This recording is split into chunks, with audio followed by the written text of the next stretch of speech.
High everyone, welcome to my another video'. আজি আপোনালোকৰ ওচৰলৈকে আপোনালোকে বিচাৰি থকা ভিডিঅ'টো লৈ আহিছোঁ। ইয়াত দেখিছেনে এপাহ ইমান মৰম লগা গোলাপ ফুল, আৰু মই গোলাপ ফুলপাহ নিজে বনাইছোঁ, তাকো ৰিবনৰ পৰা।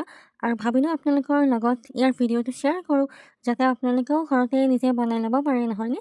তেনেহ'লে বলক পলম নকৰি ভিডিঅ'টো ষ্টাৰ্ট কৰোঁ। এইফালে মই গোটেইখিনি বস্তু উলিয়াই লৈছোঁ। ইয়াতে ৰিবন, তাৰপিছতে আঠা, লাইটাৰ আৰু যিটো মানে ষ্টিক লাগিব সেই ষ্টিকটো আছে, লগতে কেঁচি আৰু এখন ডাঠ কাগজ। এইখিনি আমাক লাগে, আৰু এইখিনি বস্তুৰে মানে ৰ'জ পাহ বনাব পাৰি। এইফালে মই হালধীয়া ৰিবনটো লৈ লৈছোঁ, কাৰণ মই হালধীয়া ৰঙৰ গোলাপ ফুল বনাম। আৰু ৰিবনটো মই 1 ইঞ্চি জোখৰ লৈছোঁ, অকণমান ডাঙৰ চাইজৰ, কাৰণ ৰিবনৰ পৰা গোলাপ ফুল বনালে 1 ইঞ্চি চাইজৰ ৰিবন লাগে। আৰু মই মানে বেলেগ বেলেগ কালাৰত বনাই থাকিম আৰু আপোনালোকৰ লগত ভিডিঅ' শ্বেয়াৰ কৰি গৈ থাকিম। আজি মানে হালধীয়া ৰঙৰ গোলাপ ফুলেৰে আৰম্ভ কৰিছোঁ। আৰু এনেকৈ এখন মই ডাঠ কাগজ লৈ কিনে ইয়াতে ৰিবনখিনি এনেকৈ মেৰিয়াই ল'ম। আমাক মানে এটা গোলাপ ফুল বনাবৰ কাৰণে 22 পাহ বা 30 পাহ মানে এনেকুৱা টুকুৰা লাগিব, মানে ৰিবনৰ টুকুৰা আৰু 22টা বা 30টা লাগিব। আৰু এইফালে চাওক, মই টুকুৰাকেইটা ধুনীয়াকৈ কাটি লৈছোঁ। এতিয়া আমি ৰিবনৰ টুকুৰাকেইটা পুৰি ল'ব লাগিব, মানে প্ৰত্যেকটো ৰিবনৰ টুকুৰাৰে দুয়োটা ছাইডে প্ৰথমতে পুৰি ল'ব লাগিব, নহ'লে মানে ৰিবনৰ যিবোৰ আঁৰ থাকে সেই আঁৰবোৰ ওলাই থাকে আৰু পিছলৈকে মানে প্ৰব্লেম হয়। সেইবাবে মানে প্ৰথমতে দুয়োটা ছাইডে পুৰি ল'ব লাগিব। এইফালে মই এটা লাইটাৰ লৈ লৈছোঁ। আপোনালোকে লাইটাৰৰ সলনি গ্লু গান বা মমতো কৰিব পাৰে, কিন্তু মই মানে লাইটাৰটোৰে কৰিলোঁ। আৰু প্ৰথমতে এনেকৈ মানে দুটা ছাইডে লাইটাৰৰ সহায়ত পুৰি ল'ম, একেবাৰে সাৱধানে, নহ'লে মানে ইয়াৰ যিবোৰ আঁৰ থাকে আঁৰবোৰ ওলাই থাকে আৰু পিছলৈকে মানে যেতিয়া আঠা লগোৱা হয় তেতিয়া মানে প্ৰব্লেম হয়। সেইবাবে এনেকৈ প্ৰথমতে গোটেইখিনি ৰিবনৰে মানে দুটা ছাইড পুৰি লওঁ, আৰু তাৰপিছত আপোনালোকক আকৌ লগ পাই আছোঁ। এইফালে মই গোটেইখিনি ৰিবন এনেকৈ পুৰি ল'লোঁ। ইয়াতে মানে মই দুটা গোলাপৰ কাৰণে ৰিবন কাটিছিলোঁ, আৰু গোটেইখিনি ৰিবন মানে একেলগে পুৰি ল'লোঁ। আৰু ইয়াৰ পিছত নেক্সট ভিডিঅ'ত অৰেঞ্জ কালাৰৰ ৰ'জ বনোৱা ভিডিঅ' আহি আছে দেই। মই মানে একেলগে ভিডিঅ'টো কৰাৰ কাৰণে আপোনালোকক দেখুৱাই দিলোঁ। আৰু ইফালে মই ৰিবনৰ টুকুৰাটোৰ দুটা ছাইডে পুৰি ল'লোঁ, মানে ফাৰ্ষ্ট ষ্টেপটো কমপ্লিট কৰিলোঁ। ছেকেণ্ড ষ্টেপত আমি ৰিবনটো এনেকৈ মানে ৰিবনৰ টুকুৰাটোৰ মানে ছাইডকেইটা এনেকৈ ভাঁজ কৰি ল'ব লাগিব। আৰু প্ৰথমতে এনেকৈ এটা ভাঁজ দি কিনে লাইটাৰৰ সহায়ত বা মমৰ সহায়ত, বা আপোনালোকে যদিহে বিচাৰে গ্লু গানো ইউজ কৰিব পাৰে, তাৰ সহায়ত এনেকৈ মানে আঠা লগাই ল'ব। মই মানে লাইটাৰতে মানে কমফৰ্ট পাওঁ আৰু এনেকৈ কৰিছোঁ। এনেকৈ মানে ৰিবন টুকুৰাৰ দুটা ছাইডে প্ৰথমতে পুৰি ল'ম। এতিয়া ৰিবনৰ টুকুৰাটোৰ এনেকৈ প্ৰথমতে এটা ভাঁজ দি ল'লোঁ, আৰু এটা ভাঁজ দি কিনে পুৰি ল'লোঁ। তাৰপিছতে আকৌ এনেকৈ আৰু এটা ভাঁজ দি কিনে আকৌ এবাৰ পুৰি ল'ম, মানে এটা ৰিবনৰ টুকুৰাত আমি দুটা ভাঁজ দিব লাগিব, আৰু তেতিয়াহে মানে ফুলটো ধুনীয়া হ'ব।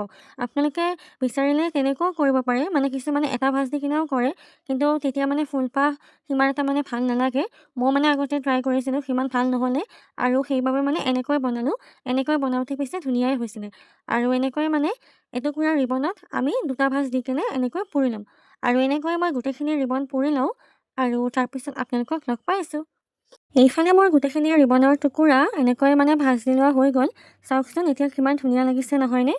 এতিয়া আমি ৰিবনৰ টুকুৰাখিনি এনেকৈ এটাৰ লগত এটা আঠা লগাই গৈ থাকিম, আৰু এনেকৈ মানে যিমান দীঘল মানে মালাডাল বনাব পৰা যাব সিমানেই মানে ফুলটো ধুনীয়া হ'ব।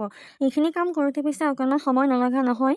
তাতে আকৌ মানে লাইটাৰ লগালেতো জানেই আপোনালোকে যে ফেন অফ কৰিবলগীয়া হয়, তো বহুত মানে গৰম লাগি যায়। তথাপিও ধুনীয়া বস্তু বনাব লাগিলে অকণমান কষ্ট সহ্য কৰিবই লাগিব, নহয়নে? আৰু এনেকৈ মই গোটেইখিনি পাহি বুলিয়ে কৈছোঁ আৰু এইখিনি মানে এনেকৈ মানে আঠাৰ সহায়ত, এয়া মই B7000 গ্লুটো লৈছোঁ, আৰু তাৰ সহায়তে মানে এনেকৈ আঠা লগাই গৈ থাকিম, আৰু তাৰপিছত আপোনালোকক আকৌ লগ পাই আছোঁ। এইফালে মোৰ গোটেইখিনি পাহি আঠা লগাই লোৱা হৈ গ'ল, আৰু মই এডাল দীঘলীয়া মালাৰ দৰে বনাই লৈছোঁ, তেতিয়াহে মানে গোলাপ ফুলপাহ বনাবলৈকে সুবিধা হয়। এইফালে মই লৈ লৈছোঁ বেম্বো ষ্টিক, আৰু ৰ'জ বনাবলৈকে বেম্বো ষ্টিকৰ প্ৰয়োজন হয়। আৰু লগতে মই লৈছোঁ এটা টেপ, আৰু এই টেপটোও মানে প্ৰয়োজন হয়। এতিয়া এই গ্ৰীণ কালাৰ টেপটোৰ সহায়ত মই ঠাৰিডাল কাভাৰ কৰি ল'ম। ইয়াত পিছে আমাক আঠাৰ প্ৰয়োজন নহয়, কিন্তু মই অকণমান এনেই চিকিউৰ হ'বৰ কাৰণে দিছোঁ, আৰু তাতে মানে লিখাই আছে আঠা লগাব নালাগে, কিন্তু মই মানে ভাবিলোঁ যে যদি ওলাই আহে তেতিয়া প্ৰব্লেম হ'ব, সেইকাৰণে এনেই আৰু নামমাত্ৰ আঠা লগাই দিছোঁ। আৰু এতিয়া এনেকৈ মানে মেৰিয়াই মেৰিয়াই গৈ থাকিম, আৰু গোটেই মানে ষ্টিকডাল কাভাৰ কৰি দিম। এনেকুৱা ধৰণৰ গোলাপ ফুল আজিকালি সকলোৱে বনায়, আৰু বৰ্তমান খুব বেছি ভাইৰেল হৈ আছে, আৰু বহুতেতো ইয়াৰ মানে বিজনেছো কৰে, নহয়নে? সেয়ে মানে ময়ো চেষ্টা কৰিলোঁ, যদিহে মানে পিছলৈকে ভাল হয় তেনেহ'লে মানে অৰ্ডাৰ ল'ম বুলি ভাবিছোঁ। আৰু গতিকে আপোনালোকে ভিডিঅ'টো চাই কমেণ্ট কৰি জনাব গোলাপ ফুলপাহ কেনেকুৱা হৈছে। ইফালে যিহেতু ৰিবনৰ পৰা বনোৱা মালাডালো হৈ গ'ল, আৰু লগতে ঠাৰিডালো মানে এনেকৈ কাভাৰ কৰি লোৱা হৈ গ'ল। এতিয়া মানে গোলাপ ফুলপাহ বনাবলৈকে মানে হৈ গৈছে আৰু এতিয়া দেখিছেনে এনেকৈ মানে ভাঁজ কৰি আমি গৈ থাকিম আৰু আঠা লগাই কিনে আপোনালোকে চাই থাককচোন মইনো কেনেকৈ গোলাপ ফুলপাহ বনাওঁ। এইফালে মই ৰিবনৰ গোলাপ ফুলপাহ বনাবলৈকে আৰম্ভ কৰিছোঁ আৰু এতিয়া ইয়াতে মই 27,000 গ্লু ব্যৱহাৰ কৰিম।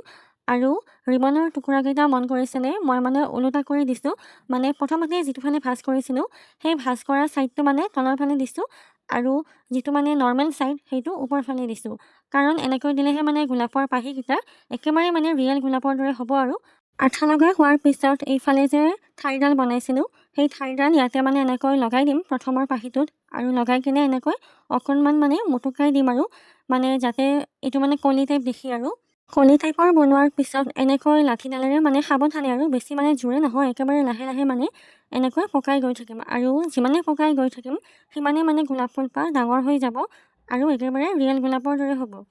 এইফালে চাওক মোৰ অকণমান মেৰিয়াই লোৱা হৈ গ'ল, মই আকৌ আঠা লগাই লৈছোঁ, কাৰণ এবাৰতে যিহেতু গোটেইখিনি আঠা লগাব নোৱাৰি সেইকাৰণে মানে এনেকৈ অলপ অলপকৈ আঠা লগাই কিনে গোলাপ ফুলটো বনাই গৈ থাকিম।